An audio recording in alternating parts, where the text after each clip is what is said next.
जब आप नौकर के गुलाम बन जाते हैं, फिर नौकर आपको अपने हिसाब से चलाता है। जब मालिक नौकर के इशारों पर चलना शुरू कर देगा ना, तो उसका नुकसान होने की तैयारी शुरू हो जाती है।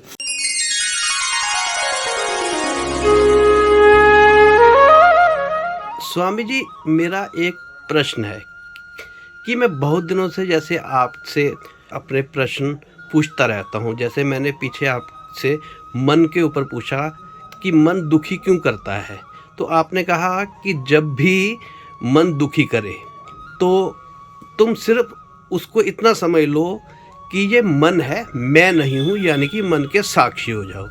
तो मैंने ये एक्सपेरिमेंट किया, इसमें मुझे बहुत अच्छा लगा कि जब भी मुझे कोई दुख आया तो मैं उस दुख से दूर हो गया।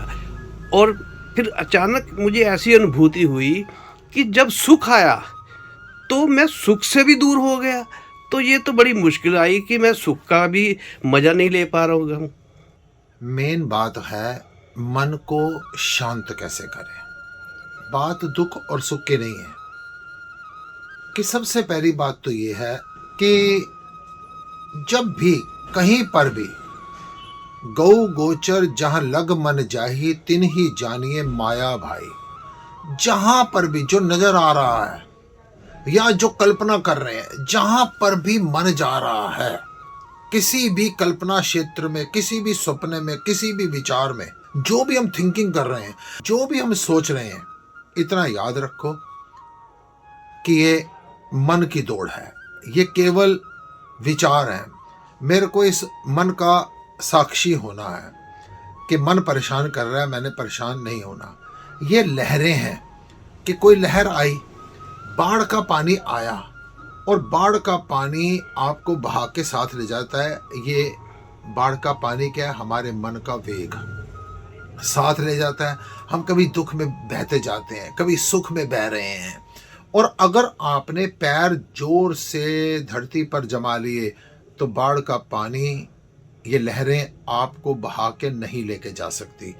ठीक ऐसे ही आपने स्थिर रहना है, आपने आत्म स्वरूप में रहना है। आपने देखना है मेरा मन मेरे को भगा रहा है, पहली बात। अब बात आई कि आप कहते हैं कि चलो मैंने दुख की स्थिति में तो साक्षी बन गया, अब मैं सुख की स्थिति में भी अगर साक्षी बन जाऊंगा तो मैं तो सुख से वंचित हो जाऊंगा। तो इसके लिए क्या कहता हूं, घर से चले थे हम तो खुशी की तलाश में, खुशी की तलाश में, गम सामने खड़े थे यूं ही साथ हो लिए।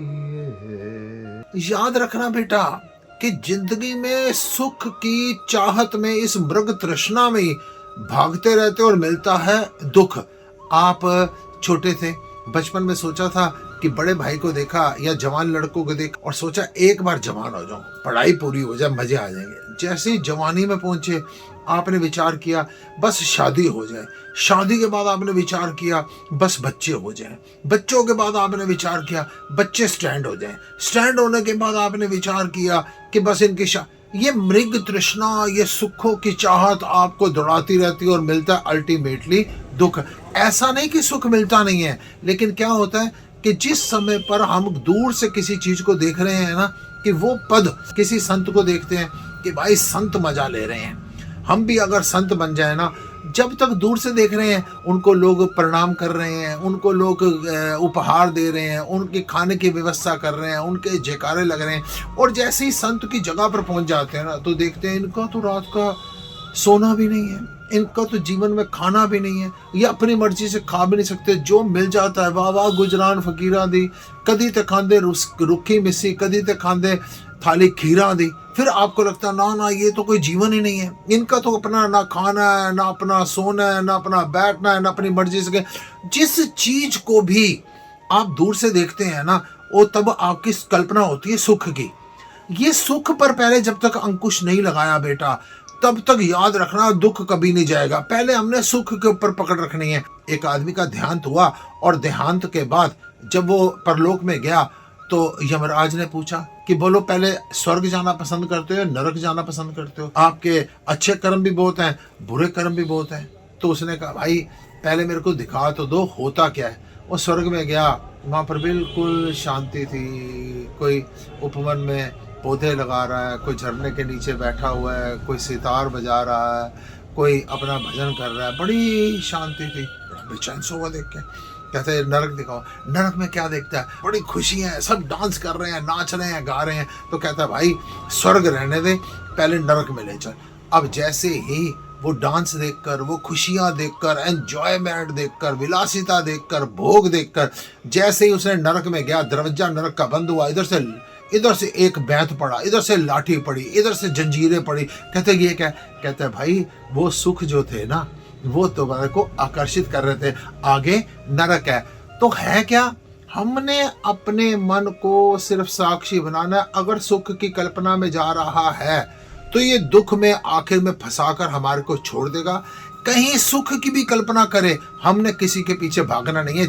जैसे अभी आप प्रश्न कर रहे थे कि स्वामी जी अगर मान लो हम सुख की कल्पना ही ना करें, हम विचार ही ना करें, तो फिर हमारे जीवन में तरक्की कैसे होगी? मैं आपसे बेटा एक ही बात पूछता हूँ। पिछले कुछ दिन पहले पता चला था आपके परिवार में आपके किसी बुजुर्ग का देहांत हो गया था।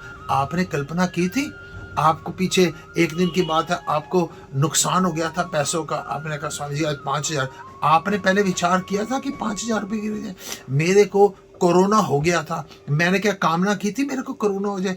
जैसे बुरे समय बुरी घटनाएं आ रही हैं, वैसे याद रखना अच्छी घटनाएं भी आ रही हैं। लेकिन क्या होता है, अच्छी घटनाओं को हम अपनी मन बुद्धि चित्त अहंकार के साथ जोड़ लेते हैं। मेरी वजह से आई, मैंने सोचा था, मैंने प्लान किया था, मैंने योजना बनाई थी।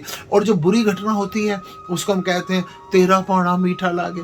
ना उसमें भगवान की मर्जी थी, ना इसमें भगवान की मर्जी है। ये प्रकृति अपने रूटीन से चल रही है। हमने अपने मन को शांत करने के लिए सबसे बड़ा उपाय, अब जानबूझ के आप थोड़ी देर के लिए कुछ दुख की घटना को याद कीजिए। जैसी दुख की घटना याद की, आप दुखी होते चले गए। फिर अपने मन को वापस देखो। इस प्रैक्टिकल को करते करते सावधान रहना।